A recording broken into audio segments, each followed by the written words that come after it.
Buen día, iglesia amada, bienvenidos en este tiempo hermoso.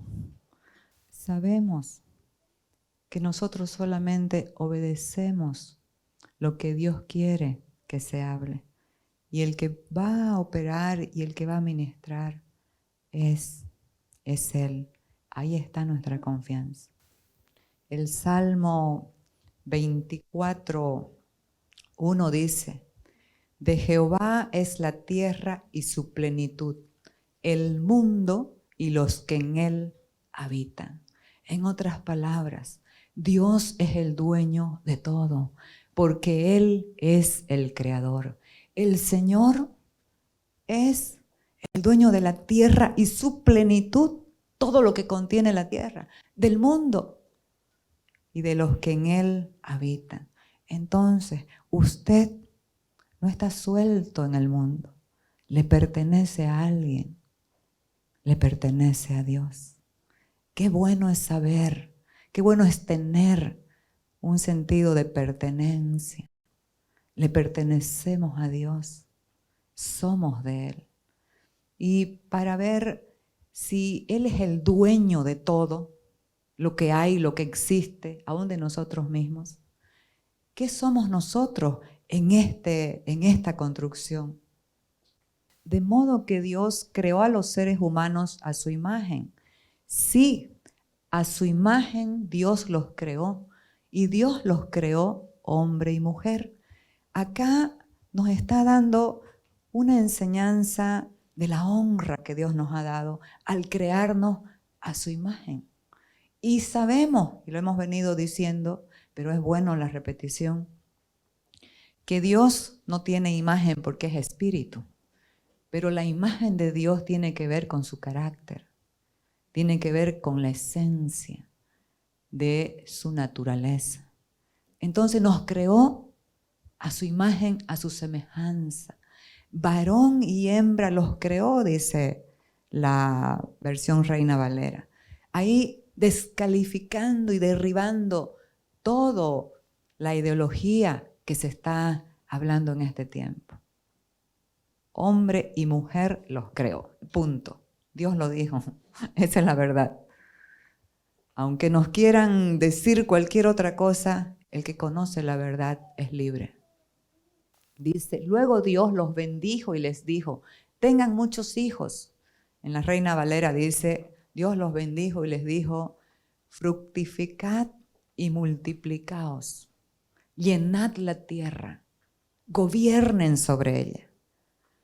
Tengan muchos hijos para que llenen toda la tierra y ¿qué?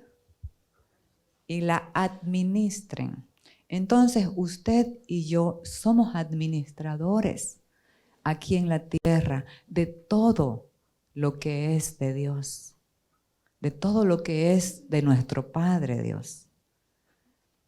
Ustedes dominarán los peces del mar, las aves del cielo y a todos los animales que hay en la tierra.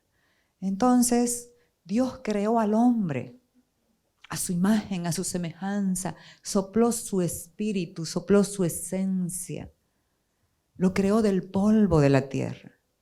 Era un hombre inanimado, no podía ver, no podía oír, no podía hablar, hasta que Dios sopló su espíritu. Dice, le dio aliento de vida y el hombre despertó a la realidad de que Dios había preparado para él. Este Padre amoroso preparó un paraíso. Se llama Edén, que significa delicias, un lugar extraordinario, maravilloso, hermoso, con todo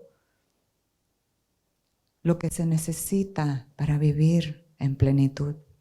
Eso fue lo que le dio al hombre. Dios creó al hombre por amor, para tener comunión con él. Y justamente por amor lo creó con un libre albedrío, para que el hombre pueda decidir, para tener una relación con él, no desde la fuerza o la imposición, sino desde el amor. ¿Sabe por qué? Porque la mayor fuerza del universo es el amor. Cuando somos alcanzados por el amor, no vamos a obedecer a Dios por miedo, por imposición, por fuerza, porque alguien nos diga. Vamos a obedecer a Dios por amor, porque lo amamos. Y había un árbol en este huerto. Como Dios los creó con libre albedrío, este árbol no era algo para sacarlos de todo el contexto que Dios tenía con ellos, de todo el propósito que Dios tenía con ellos. Este árbol no era una trampa, este árbol era una prueba para que ellos puedan comprobar el libre albedrío que Dios realmente les había dado y ellos puedan decidir ser fieles a lo que Dios les había mostrado o ir en pos de sus propios deseos. Porque el amor de Dios no solamente nos habla palabras bonitas, profecías maravillosas, te va a ir bien, ¿no? Eso ya es un hecho en Él. Porque si estamos en Cristo, todo lo demás se tiene que ajustar, se tiene que someter a lo que nosotros hemos creído y nos hemos sometido. Entonces, también Dios da advertencias y estas advertencias muestran las consecuencias de nuestras decisiones. Entonces Dios le habló y le dijo, si comen de ese árbol, el árbol del discernimiento del bien y del mal, ciertamente morirán. Le dio la advertencia con las consecuencias. Pero como el hombre era libre para decidir porque Dios lo creó así, lastimosamente decidió desobedecer a Dios, ir por sus deseos, por el engaño que había sido ministrado a través de la serpiente. Con que Dios ha dicho que si comen de ese árbol o de todos los árboles de la tierra, y le dijo la mujer, no, solamente de un árbol. Entonces, ¿van a morir? No, no van a morir. Más bien sus ojos se van a abrir y van a ser como Dios. Ahí está el engaño, porque ellos eran a la imagen y a la semejanza de Dios. No eran Dios, pero tenían su naturaleza. Entonces decidieron, ¿y sabe qué pasó? Hubo un cambio de padre. Hubo un cambio de padre. El padre amoroso que opera paternidad calificada de cuidado, de protección, de provisión, fue apartado por el pecado. Y se estableció en ellos otra paternidad. Y esta paternidad estableció una mente natural, una mente de orfandad. Y esto pasó a toda la raza humana. Toda la raza humana puede tener padres biológicos, pero son huérfanos de un padre del espíritu. Son huérfanos espirituales. ¿Y sabe qué? El mayor problema de las comunidades, de las sociedades, de las naciones, es la falta de paternidad. Porque el padre es el que afirma, el padre es el que da destino a sus hijos, el padre es el que da norte, el que le muestra el camino. Por eso Satanás desde el principio ha tratado de cancelar a los hombres, la autoridad que Dios dio a los hombres. Lo vimos desde el Génesis, cuando Faraón mandó matar a todos los hijos varones que nacían de las mujeres hebreas. ¿Eso será que es casualidad?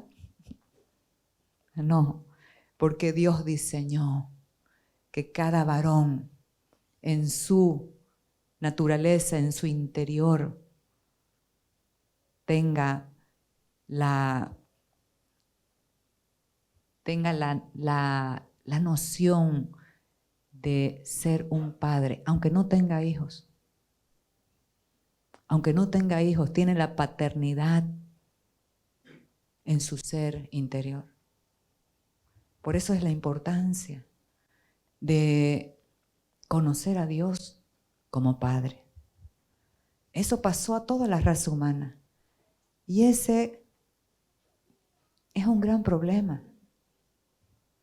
Porque el único que da el verdadero sentido de la confianza y de la seguridad es Dios. Entonces, ¿qué opera una mentalidad de orfandad? Vamos a ver. Esta mentalidad de orfandad debe ser removida de nuestras mentes porque nos mantendrá en afanes y en engaños. Y Andreita dejó abierto el camino el anterior domingo para esta palabra, Mateo 13:22, y dice: el que fue sembrado entre espinos, este es el que oye la palabra, pero el afán de este siglo y el engaño de las riquezas ahogan la palabra y se hace infructuosa. Esta parábola, mejor dicho, del sembrador, Jesucristo la ministró, la enseñó para ilustrar los tipos de corazones que están expuestos a la palabra. Porque está hablando de la tierra, pero es una figura del corazón del hombre. Y es así, hay corazones que están a un lado del camino. A un lado el camino es Cristo. No están en Cristo.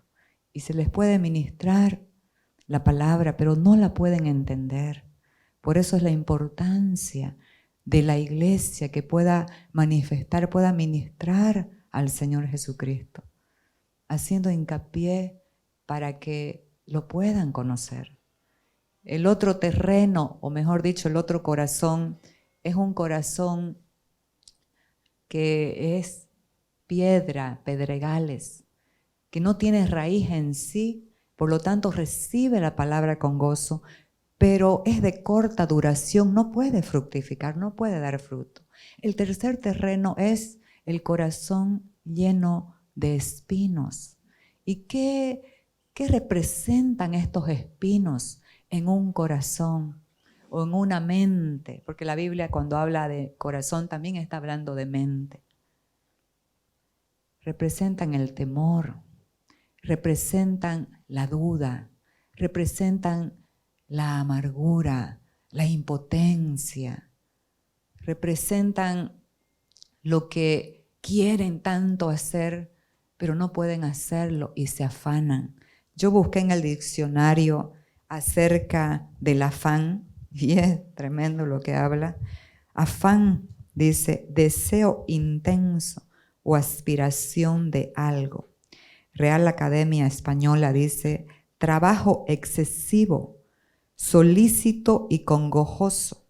Otro significado es trabajo corporal, como el de los jornaleros. Afán es también fatiga, penalidad, apuro, zozobra, inquietud, intranquilidad, preocupación, impaciencia. Pero en el griego nos da una definición que me tocó mucho, porque yo he tenido afán y he tenido ansiedad. Y lo que dice aquí esta palabra en el griego, la palabra afán en el griego, merigna, significa ansiedad, preocupación, lo que divide, lo que distrae la mente y lo que hace girar la mente de la persona angustiada en diferentes direcciones. También se formó en latín esta palabra afanare, y dice darse a sí mismo al problema. Ese es el afán. Nosotros decidimos darnos a nosotros mismos a un problema que nos enreda. Pero ¿sabe qué es lo peor? Nos desenfoca y ahoga la palabra tan poderosa del Espíritu. Entonces estamos hablando de administración. ¿Qué es administrar en el latín?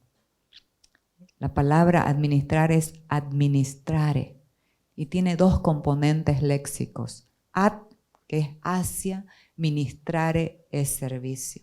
Pero también esta palabra tiene acepciones y una de ellas que me tocó mucho y la hemos venido hablando ha sido dispensar. ¿Y qué es dispensar? Es dar. Dispensar es dar. Entonces los fieles administradores sirven a un propósito. Y vamos a seguir viendo lo que opera una mente en afán. ¿Por qué? ¿Por qué está en afán? Dice, por el afán de este siglo. Aquí siglo es aión en el griego, que significa mundo, el sistema del mundo. Y el engaño de las riquezas ahogan la palabra y se hace infructuosa.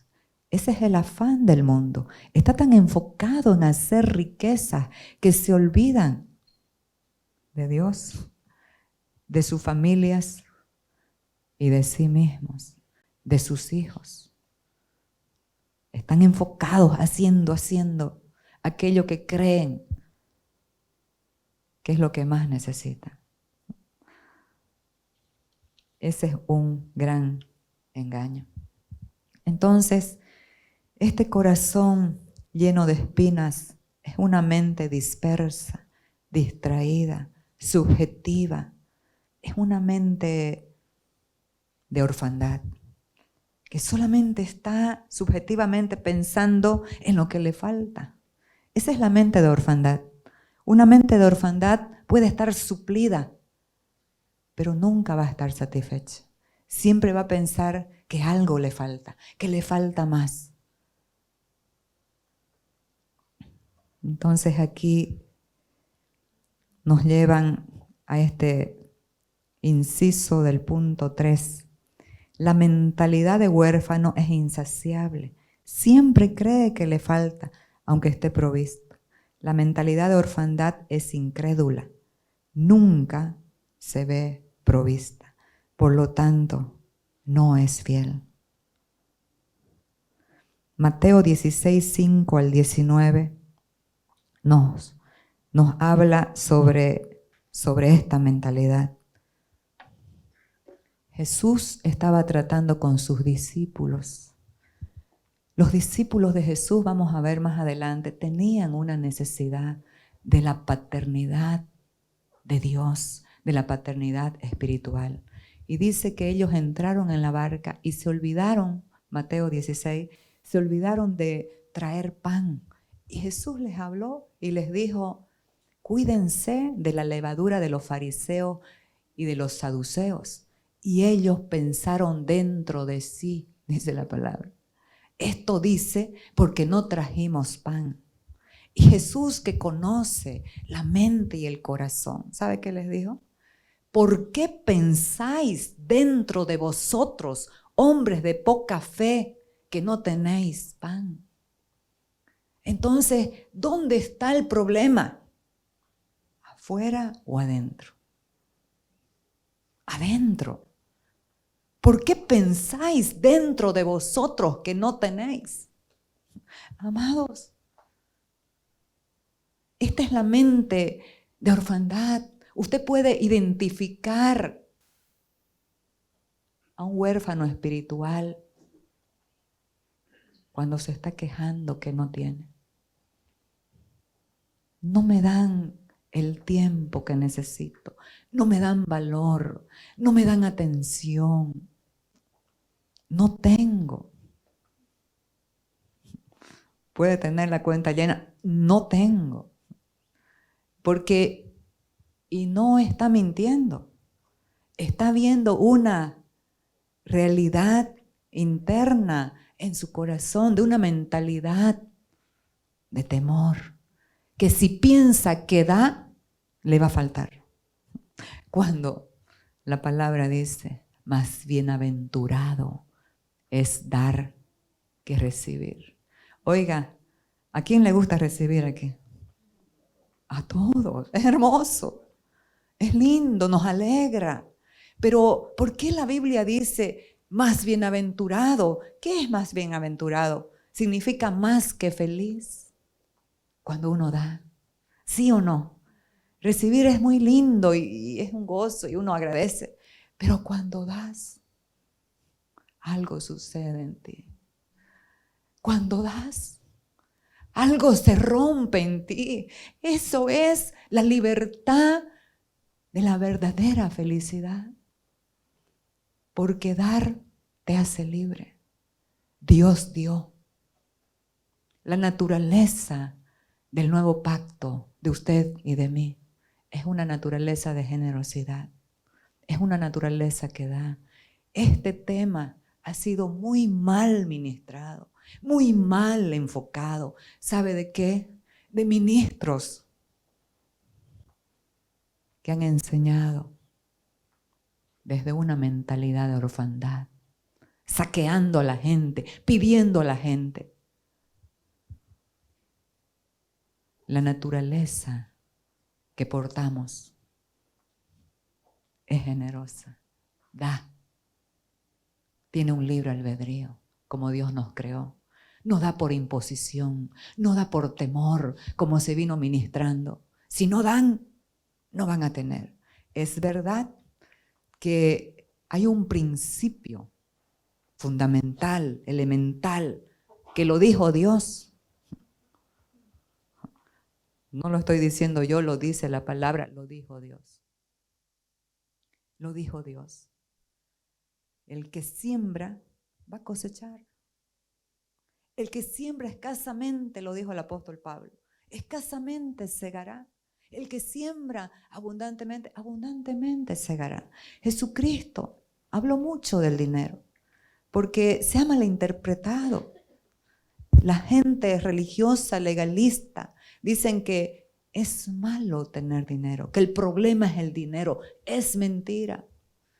Eclesiastés, el sabio Salomón dijo, el dinero sirve para todo. El dinero sirve para misiones, el dinero sirve para que la palabra de Dios siga corriendo. Jesús dijo, dad y se os dará. Medida buena, apretada, remecida y rebosando, darán en vuestro regazo. La fuente de todo es Dios, pero Él tiene canales por lo que usted puede recibir.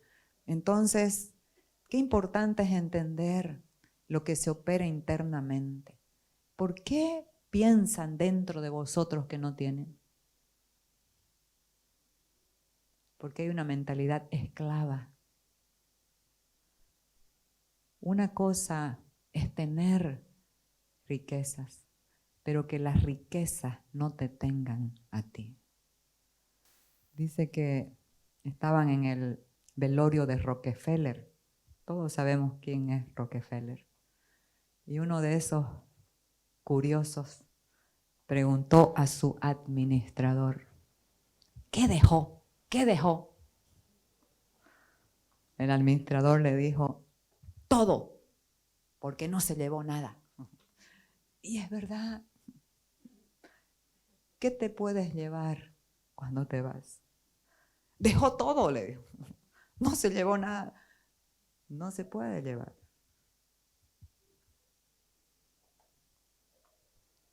Entonces, aquí viene otro punto importante. La mentalidad de orfandad pone la confianza en el lugar equivocado. Dice que Jesús, aquí Marcos 10, 17 lo podemos ver, dice que Jesús, caminando, vino un hombre y se hincó. Hincando la rodilla, le dijo, Maestro bueno, ¿qué haré para recibir la vida eterna. Y Jesús le dijo, ¿por qué me llamas bueno? No hay ninguno bueno, solo Dios. Y es verdad, nosotros no somos buenos. El único bueno es Dios. Fue tan bueno que envió a su Hijo a morir a la cruz para darnos su naturaleza y su esencia. Y esa naturaleza, cuando va creciendo y formándose en nosotros, ¿sabe qué va a manifestar? Bondad, generosidad, empatía, compasión, misericordia. Pero es Él, es Él. Entonces Jesús le dijo, los mandamientos sabes, no adulteres, no mates, no hurtes, no digas falso testimonio, no defraudes, honra a tu padre, a tu madre. Entonces respondió y le dijo, maestro, todo esto lo he guardado desde mi juventud. Estaba muy feliz hasta ahí el joven rico. Pero ¿sabe qué? Se puede guardar valores y principios sin la vida. Y siempre habrá algo que te arraiga a esta tierra. Porque ¿qué quería el joven rico? Si realmente él hubiera conocido al Señor, no tendría la duda de la vida eterna. No estuviera hincándose para decir, ¿qué puedo hacer para tener la vida eterna? Porque el único que da esa certeza es la vida, es Cristo. Entonces Jesús le dijo, y esto me tocó muchísimo, dice que Jesús mirándole, le amó. Porque Él es Dios, Él es omnisciente, omnipresente, omnipotente. Él conoce las mentes, el corazón conoce todo. Él sabía dónde estaba la atadura de este joven. Y Él quería confrontarlo con una vida de experiencia en el Espíritu, no de conocimiento que se convierte en dogmas sin la experiencia diaria de la obra del Espíritu. Lo miró y le amó y le dijo, una cosa te falta, una cosa te falta. Vende todo lo que tienes y dalo a los pobres y sígueme. Y dice que el joven rico, con angustia, se fue, se apartó de él. Y Jesús dijo, cuán difícil es para los que tienen riquezas entrar al reino de los cielos. Entonces sus discípulos se asombraron y dijeron, wow. Pero él hizo énfasis en aclarar la verdad. Porque no es porque tengan riqueza o sean pobres, no hay clase de distinción, tiene que ver con un corazón que cree. Entonces él aclaró y les dijo, hijos, oíd, más bien cuán difícil es entrar en el reino de los cielos a los que confían en sus riquezas. ¿Sabe por qué? Porque ahí están poniendo sus ojos, su corazón, su visión en otro Dios. Jesús habló y dijo, donde esté tu tesoro, ahí estará tu corazón. Porque al joven rico le había dicho, vende todo lo que tienes y haz tesoro en el cielo. Pero él ya tenía su tesoro en la tierra y decidió. Libre albedrío, decidió. Pedro, que siempre era metepata, pero el Señor con tanta paciencia amó a Pedro. Pedro se levantó, por favor siga en el 28. Entonces Pedro comenzó a decirle, he aquí, nosotros lo hemos dejado todo y te hemos seguido. Como diciéndole, hey, lo hemos dejado todo, ¿qué pues tendremos? Dice otra versión, en otro evangelio. de estos sinópticos. Lo hemos dejado todo para seguirte. ¿Qué pues tendremos? Entonces Jesús no se enojó, porque ellos estaban siendo transformados de una mentalidad de orfandad a una mentalidad de hijos. Los hijos que tienen su padre no se preocupan si la heladera va a estar vacía o va a estar llena. ¿Sí o no? A ver, hijos que están aquí. ¿Sí o no? No se preocupan. Estaba estableciendo una mentalidad de hijos de Dios. Respondió Jesús y dijo: de cierto os digo que no hay ninguno que haya dejado casa o hermanos o hermanas o padre o madre o mujer o hijos o tierras por causa de mí y del evangelio. Usted puede decir que Jesús es más egoísta. ¿Cómo va a permitir que dejemos padres, hermanos, casa? No, esto estaba mostrando un orden de prioridad. ¿Qué es lo principal en tus afectos? Te aseguro que si tu afecto por Dios es menor que tu afecto por cualquier otra persona, ¿saben qué? Esos afectos van a sufrir. Vas a maltratar a tus padres, vas a ser malcriado con tus padres, o con tu esposo o con tu esposa. Si tu primer afecto no es Dios, Él es el que regula todo lo demás. Él es el que establece un orden de prioridades y eso es lo que está mostrando acá. O tierras, también habla de lo material, por causa de mí, del evangelio, ¿qué va a recibir? A ver, veamos. Que no reciba 100 veces más, ¿cuándo? Cuando nos vamos. Ahora, en este tiempo. Ahora, en este tiempo, casa, hermanos, hermanas, madres, hijos y tierras, con persecuciones en el siglo venidero, la vida eterna, completo. Y es verdad, aquí tengo muchos hermanos. Es verdad. Tenemos lo que Dios nos ha entregado. Esto es maravilloso. Entonces, la confianza del joven rico estaba en el lugar equivocado. Y eso hizo de él un Señor, un Dios, porque ahí estaba su corazón. Donde esté vuestro tesoro, ahí estará tu corazón. Ese será el punto de tus afectos. ¿Y sabe qué? Eso te va a subyugar y te va a convertir en adorar esas cosas temporales. Porque nosotros nos convertimos en aquello que adoramos. Comienza a adorar tus bienes, tus cosas. Y te vas a convertir en un materialista de corazón endurecido. En un corazón sin compasión, que no ve la necesidad más allácito. Porque tiene una mentalidad que le falta siempre. Pasamos a 1 Timoteo 6, al 8. El apóstol Pablo está diciendo, hablando de la verdadera sumisión. Dice, ahora bien, la verdadera sumisión a Dios es una gran riqueza en sí misma.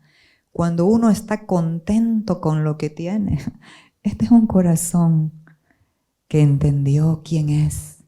La identidad es muy importante en la vida. Es el fundamento para edificar. ¿Quién eres? ¿Para qué estás aquí? ¿Cuál es tu propósito? ¿Y cuál es tu destino?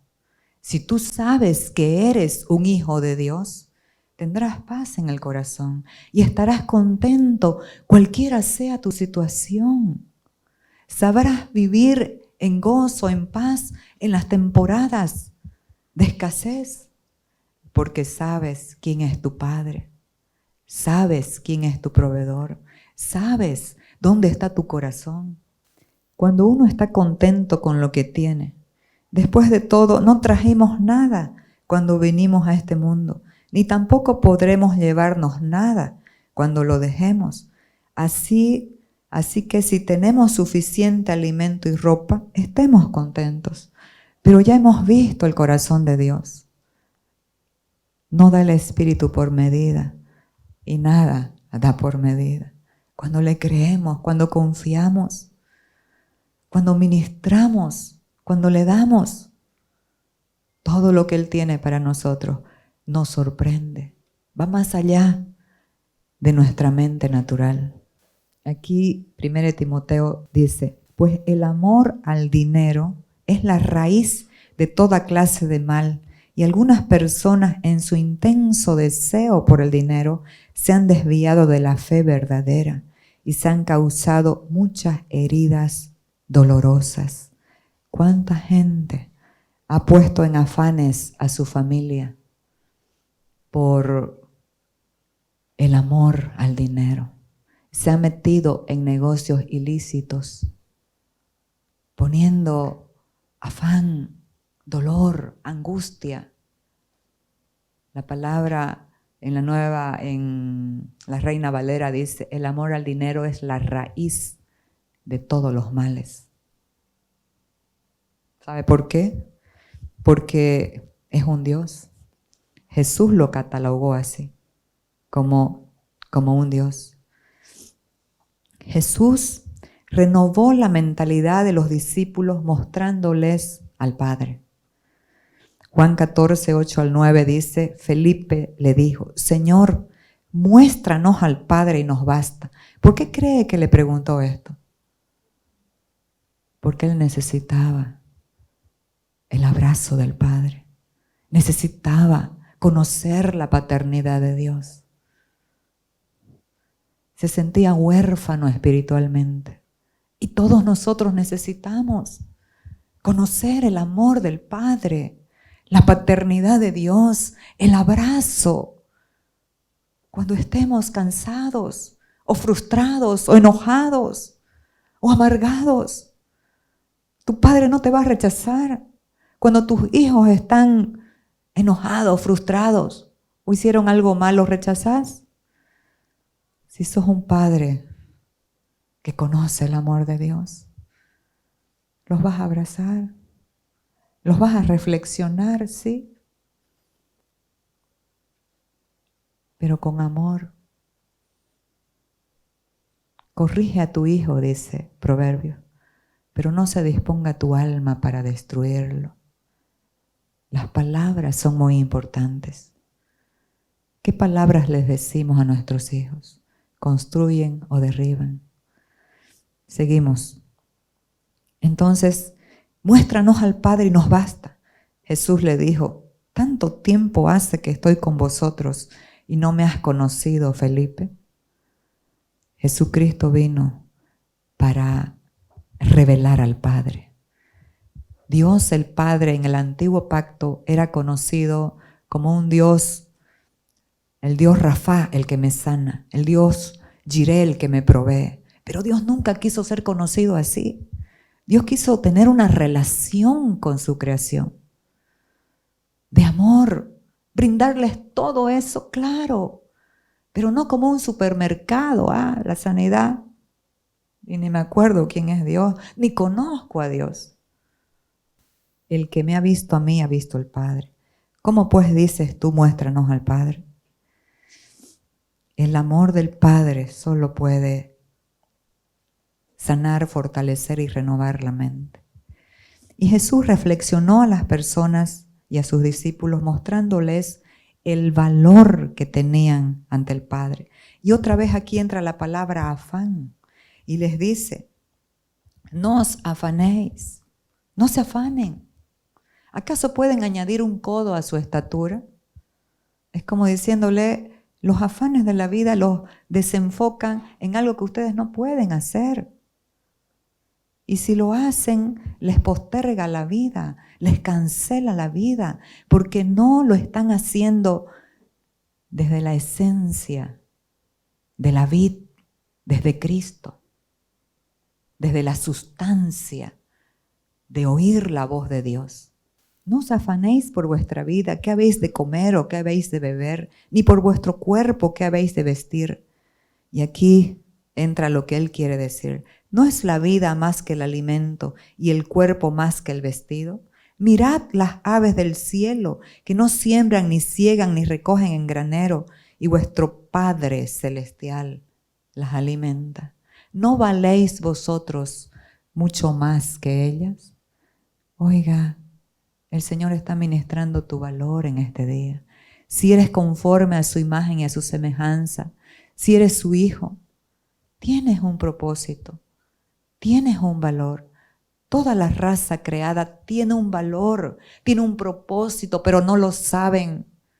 Por eso es que viven deambulando en afanes, en angustias, metiéndose en lo torcido, en lo trucho, porque no saben quiénes son, ni a quién representan.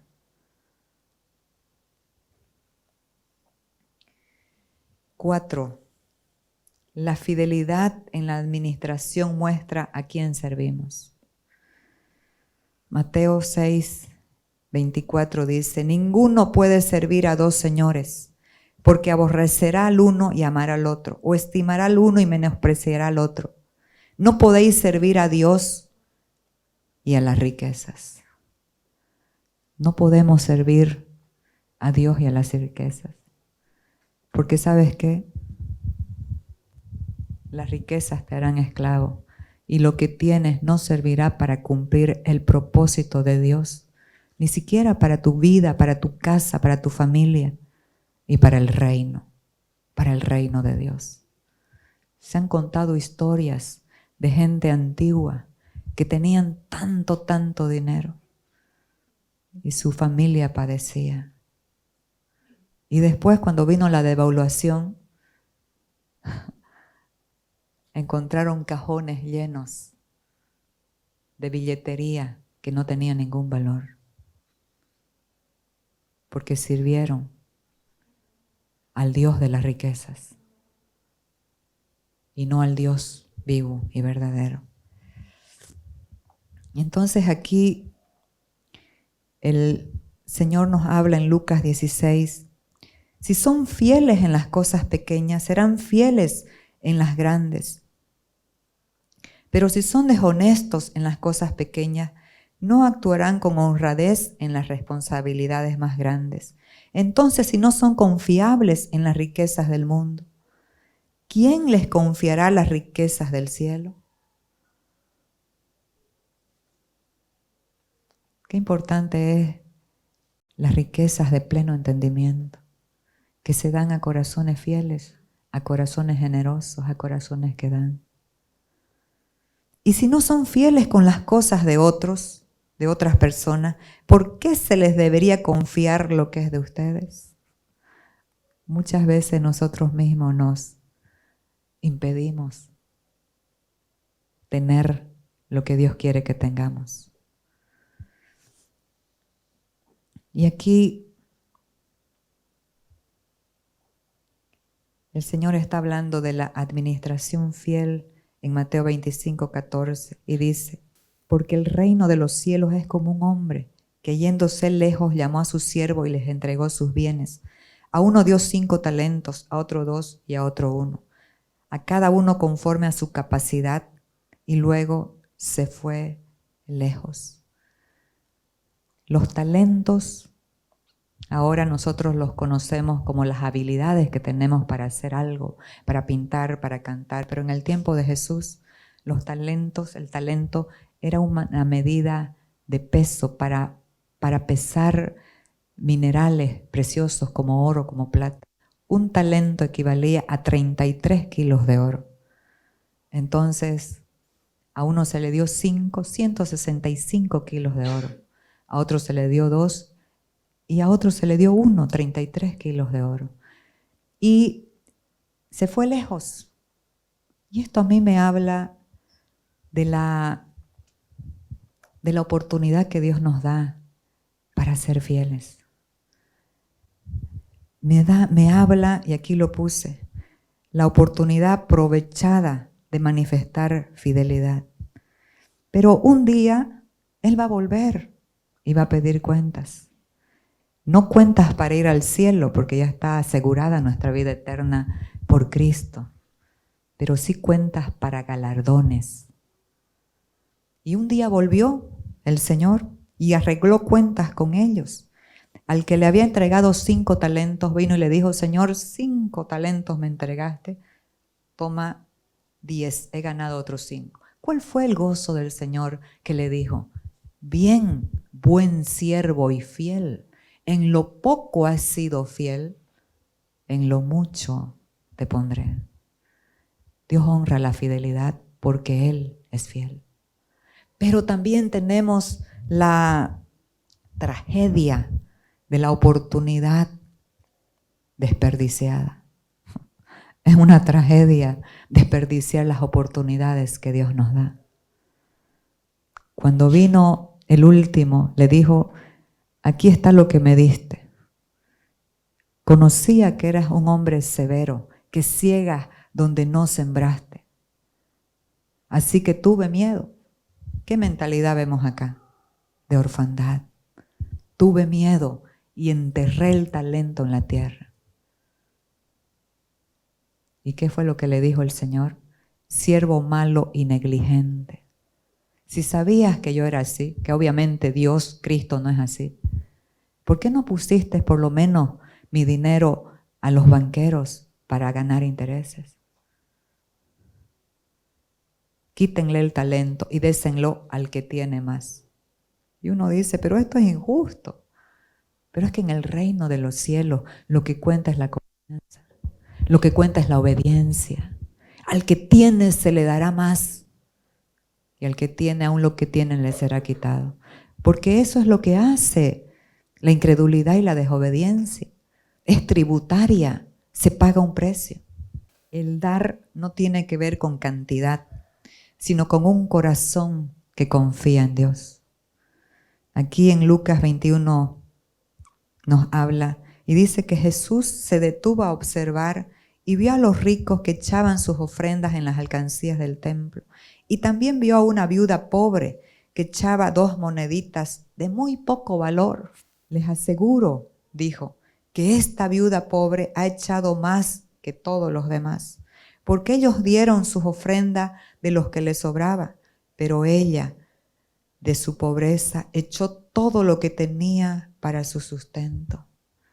Amados,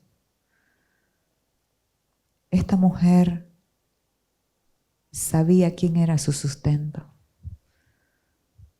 Sabía quién la sustentaba. Por eso es que entregó todo, porque sabía de quién dependía su vida. Y aquí vamos a ir cerrando con esto. La administración de los sacerdotes del nuevo pacto es olor fragante, agradable a Dios. En el antiguo pacto había solamente una tribu que eran sacerdotes, que oficiaban, que ministraban a Dios. Pero en este nuevo pacto, dice la Biblia, que Dios nos ha hecho reyes y sacerdotes para Dios. En Primera de Pedro 2:9 dice: mas vosotros sois linaje escogido, real sacerdocio, nación santa, pueblo adquirido por Dios, para que anunciéis las virtudes de aquel que os llamó de las tinieblas a su luz admirable. Somos un real sacerdocio. ¿Y qué es lo que hacen los sacerdotes? Tienen comunión con Dios a través de la oración, a través de la adoración, de la alabanza. Pero descubrí en estas porciones que vamos a ver más despuesito, lo que es olor fragante a Dios. No solamente es olor fragante el conocimiento de Cristo, sino también veamos lo que dice el apóstol Pablo en Filipenses 4:17. Les estaba haciendo un recuento de cuántas veces ellos habían dado para el ministerio, para que el evangelio avance. Y él les dice: no es que busque dádivas, sino que busco fruto que abunde en vuestra cuenta. Los administradores sabios aquí en la tierra van a ahorrar también, van a ahorrar. Pero yo he experimentado en mi vida que el mayor ahorro que tengo es en mi cuenta en el cielo. cuando le doy a Dios, cuando doy a alguien que necesita, tengo una cuenta en el cielo. ¿Y sabe qué pasa cuando necesito? A veces ni siquiera oro, otras veces sí. Pero esa cuenta es más efectiva que el banco fácil o que mi banco, que es bien burocrático.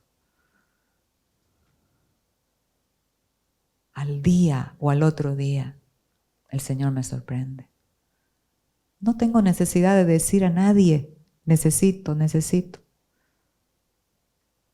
Él es mi fuente. Él es mi fuente. Él es mi proveedor. Entonces sigamos viendo lo que dice el apóstol Pablo. Pero todo lo he recibido y tengo abundancia. Estoy lleno, habiendo recibido de Epafrodito lo que enviasteis, olor fragante, sacrificio acepto, agradable a Dios. Amados, olor fragante, sacrificio acepto. ¿Cuántas veces damos como la viuda? Porque estamos confiando en quién es nuestro Padre, nuestro proveedor.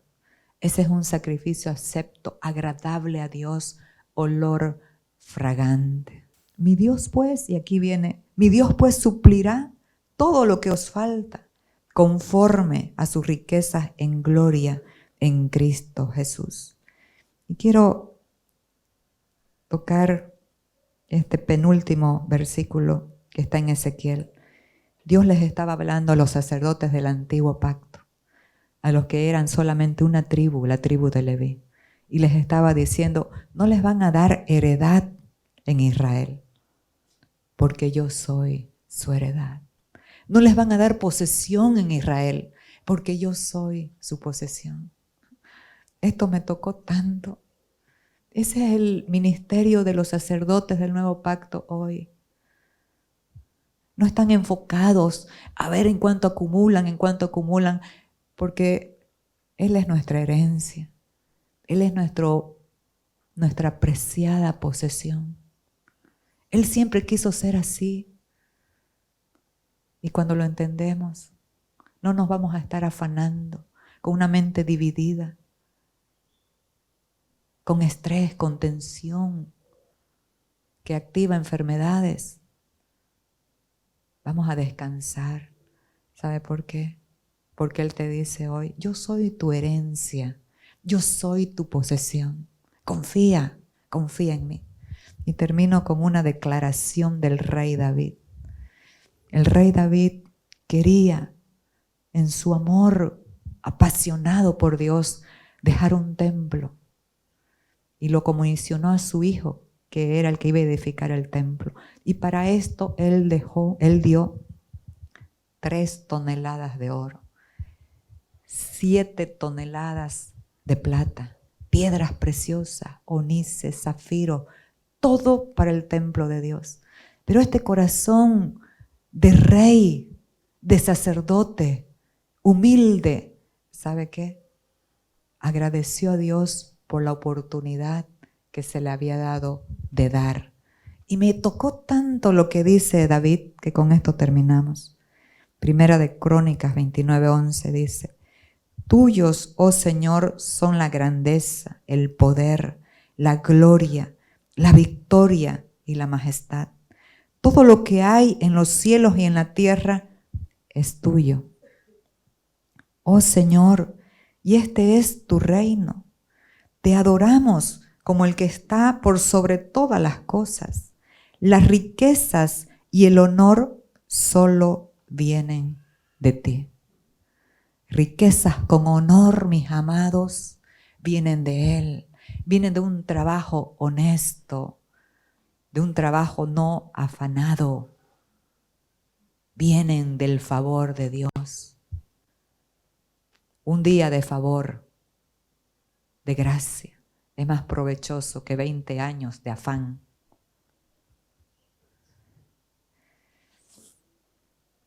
Las riquezas y el honor solo vienen de ti, porque tú gobiernas todo. El poder y la fuerza están en tus manos.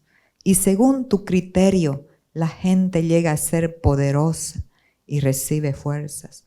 Oh Dios nuestro, te damos gracias y alabamos tu glorioso nombre. Y aquí hace una pregunta que me conmovió. ¿Pero quién soy yo y quién es mi pueblo para que podamos darte algo a ti? Él es el dueño de todo, pero nos hace un favor cuando pide para su evangelio. ¿Sabe qué? Está liberando nuestra mente de la orfandad, pero está liberando nuestros corazones de los espinos y del afán.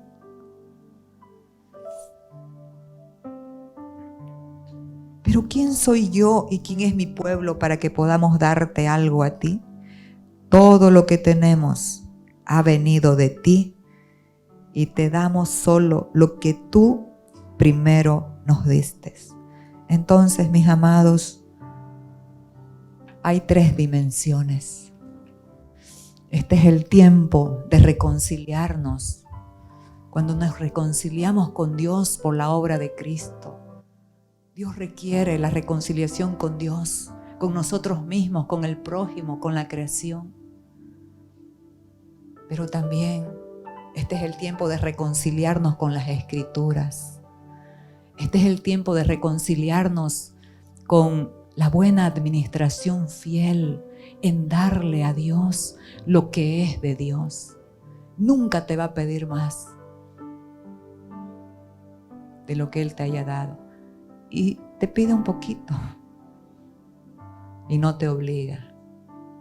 Aquí jamás se ha dado la palabra para obligar o persuadir para que la gente dé, porque no es el corazón de Dios. El corazón de Dios es una naturaleza generosa. Entonces hay 3 dimensiones, mis amados, en tu espíritu, en tu alma y en tu cuerpo, que tienen que ser reconciliadas con la verdad, con la palabra de Dios y con el buen administrar con fidelidad. ¿Sabe cuál es? Esta 3 de Juan 2 dice: amado, yo deseo que tú seas prosperado en todas las cosas, todo lo que necesita tu cuerpo. Esa es una dimensión. Que tengas salud. Esa es otra dimensión en el espíritu, porque la palabra salvación en el griego es sotería, que tiene que ver con una salud integral.